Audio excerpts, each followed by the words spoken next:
What if I tell you that a Gandhi is standing against the incumbent Turkish President Recep Tayyip Erdoğan in presidential elections? Hello and welcome to the Pamphlet. Elections are an integral part of a democracy. In recent years, as globalization has picked pace, individuals worldwide have grown much more conscious of what's happening in other countries, either be it some festival, religious event, or a political activity such as an election. If you look back, several elections have been widely covered in global media, either be it the 2016 US presidential elections, 2014 general elections in India, or the 2019 UK general elections. These polls were important as they decided not only the course of that particular country for the next several years, but also that of its allies and rival nations. Presently, Turkey will vote on 14th May either to retain a veteran leader or bring change in the form of a new president. The whole political affair concerns Turkey, of course, but even an Indian connection has been added into it.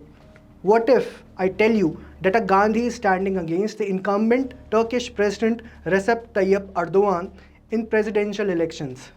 Well, of course, I do not mean Mahatma Gandhi or anyone from the Indian royal family in Delhi, but about Gandhi Kemal. Kemal Kılıçdaroğlu, the leader of Republican People's Party, is famously named Gandhi Kemal. But how exactly did he receive the name Gandhi?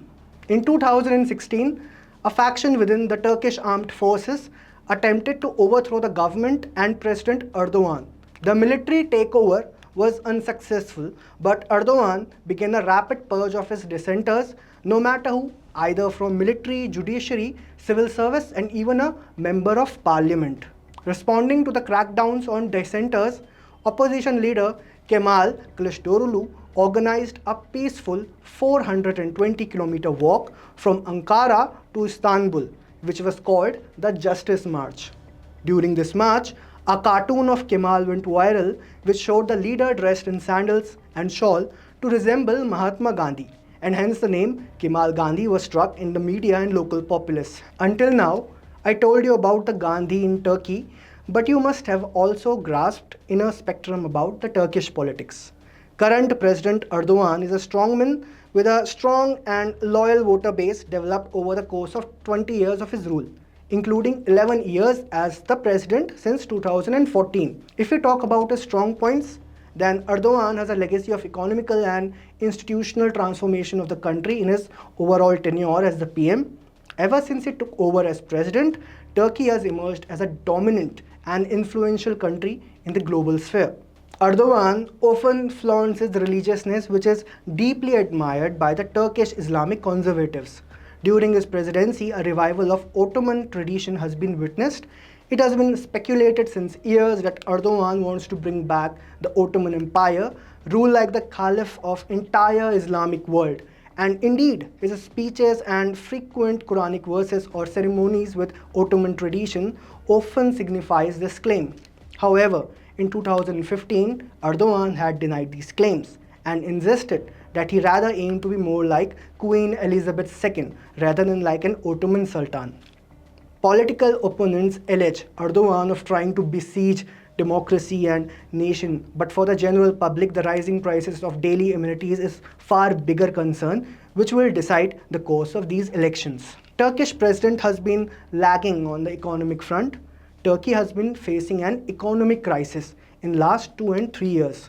The crisis was triggered by the Turkish economy's excessive current account deficit and large amounts of private foreign currency denominated debt, in combination with President Erdogan's revolutionary ideas on interest rate policy. Erdogan has made public comments that high interest rates is the mother and father of all evil. Some believe that it stems from his religious belief of opposing interest-based banking. Last year, the inflation rate crossed 85% while food prices have constantly kept increasing. Moreover, the recent earthquake in Turkey further battered the economy. The calamity is expected to shave off 2 percentage points of economic growth. Meanwhile, on the other hand, Kemal has promised return of democracy and freedom. He has openly skewed the authoritarian policies of Erdogan and promises that if he becomes president, then there will be free media and independent judiciary. The other significant point which he made during his campaigning was about the foreign relations. Kemal has promised that if elected to power, he would be closer to the civilized world.